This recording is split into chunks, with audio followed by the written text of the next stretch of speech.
Loncastuximab tesirine is a CD19 monoclonal antibody drug conjugate, and that medication has been FDA approved for use in large B-cell lymphoma, but has not been previously used in Waldenstrom's.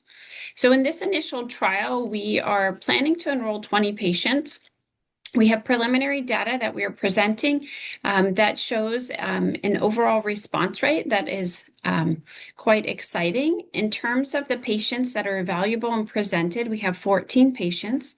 The 14 patients were treated with 6 cycles of loncastuximab. The first 2 cycles were given at 150 micrograms per kilogram, and the next 4 cycles at 75. This is standard dosing, but the dosing was done at 4-week intervals because this is a more indolent lymphoma than the large cell lymphoma. Most of these patients were heavily pretreated. All patients had to have at least 2 prior lines of therapy, including a monoclonal anti-CD20 antibody and a BTK inhibitor. But the median number of therapies for these patients was 4, with some patients having received up to 10 prior lines of therapy. Additionally, what was unique about these patients is all of the patients had a MYD88 mutation, but 62% had a CXCR4 mutation and 57% had a TP53 alteration. So this is a very high-risk group of patients.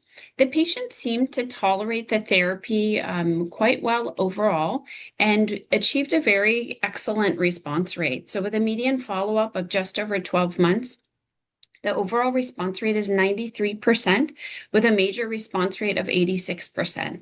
These data compare favorably to other available therapies for Waldenstrom's, and we even achieved very deep responses in patients, with 71% of patients having a very good partial response or a complete response. So that's the data in the overall population, but we actually saw similar information in those patients who had a TP53 alteration. So that was 8 of the 14 patients, and of those 8 patients, 100% had a major response rate, and 88% had a VGPR or CR. So even in high-risk, heavily pretreated patients, loncastuximab is achieving deep responses. And the side effect profile includes side effects that are typically seen with this medication, including some skin toxicity, grade 1 and 2, and some grade 3 and 4 events, including cytopenias and changes in liver function tests. But these side effects were reversible, and patients have done well. Again, we have a median follow-up of 12 months so far, with a progression-free survival rate of 86%. We're very excited about this data and how it can change the treatment paradigm for patients with relapse disease and patients with high-risk mutations. And we look forward to seeing the final results in the future as we enroll and treat the remaining patients on this trial.